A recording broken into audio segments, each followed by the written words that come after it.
Greetings, peoples of the interwebs. Jake here with my co-hosts Dave, Jordan, and Reverend Spaceman. And Spaceman. yeah, woo! Secret identity, Dick Spaceman. Yeah, Dick Spaceman.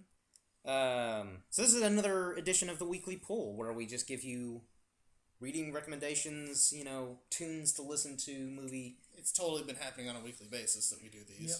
But I mean, I've only just come back from my 2-week vacation, so we're getting back on schedule. Oh, we'll take that. Yeah, haters. We're gonna be like, no, you're not on a weekly schedule. Well, we're gonna be now. Yeah, take that, Bill Hader.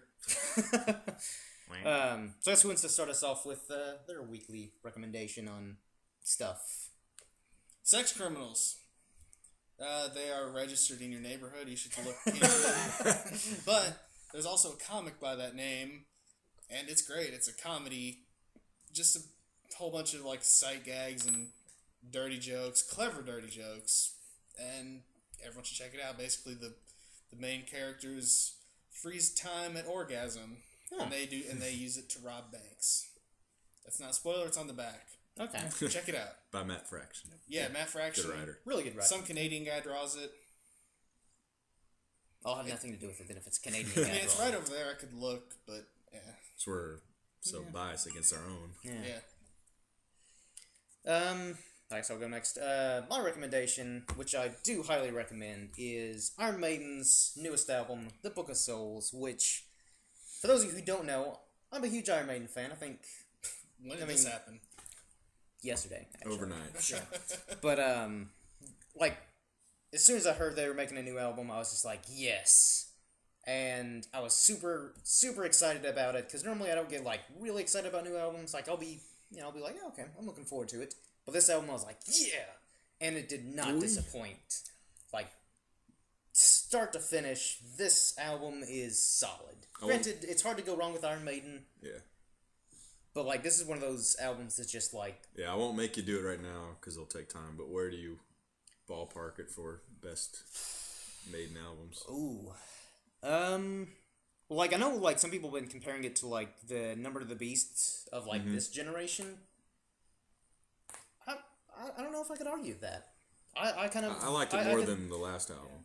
Hope that sound of me cracking my neck shows up. Me too. Yeah, I do like it more than Final Frontier. Man, it's... Save it for another day. But I could probably do an entire podcast on just this album. I was thinking we'd do that for the end of the year thing. Oh yeah, for sure. Spotlight it. Yeah, if we do another top 10 album at the end of the year, no one will watch it, but no, it's for us. Yeah. But if I were to rate it, it's a 10 out of 10. It's a great album. You all need to listen to it. Another album you should I wanted listen to to because we're not transition doing that different way. things. But came out maybe a week ago as of this recording. Chris Cornell, Higher Truth, his 4th studio album. You don't have to worry about he's not going the scream route again with Timbaland and all that. It's mainly an acoustic. I know I'm disappointing some people there, but it's mainly an acoustic album. It feels a lot more like his first solo effort, Euphoria Morning. It's definitely not Soundgarden, but it's still really good. It's just kind of him and the guitar, which is with that amazing voice is really all you need. And I have to say, from a few of the live things I've heard recently, his voice sounds better than it has in 10, 15 years. You listened to the single a few days ago. And it was I've heard that, and I think something else. And not there. their better stuff just on the album. Cool. But, 16 tracks if you get the deluxe edition or whatever. He put Misery Chain on there, which he did for 12 Years a Slave. Mm-hmm. But he actually threw it on, much like how the James Bond theme was on Carry On. But I thought it was great. It's always good to hear something from him. Yeah. For my pick, I'm going with a film. It's called The Gift. Been out a couple months, I guess, of this recording. Still pretty new. It's a psychological thriller.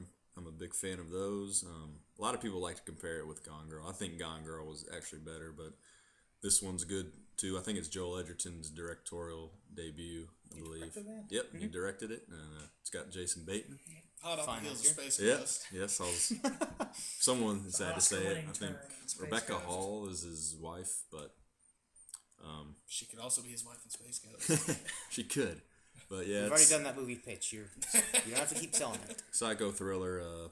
Joel Edgerton's is kind of stalks Jason Bateman's character. They have history together. I won't totally go into it. But it's good. It's got a great twist at the end. I recommend it. You'll probably see it again on my movie list in a few months. So Yeah, as we plan on doing a top 10 movies of 2015 towards the end of the year, as we wrap it up. Yeah, I think that pretty much wraps up this week's poll of reading, movie watching, and music listening recommendations. Hopefully you all check them out and enjoy them, and if not, whatever, to each their own. just listen next week. You might like it. Yeah. Just, we do this every week, or we try to, so, if you don't like any of the recommendations this week, tune in next week, and feel free to give us some of your recommendations if you have any. So until next time, everyone, cheers.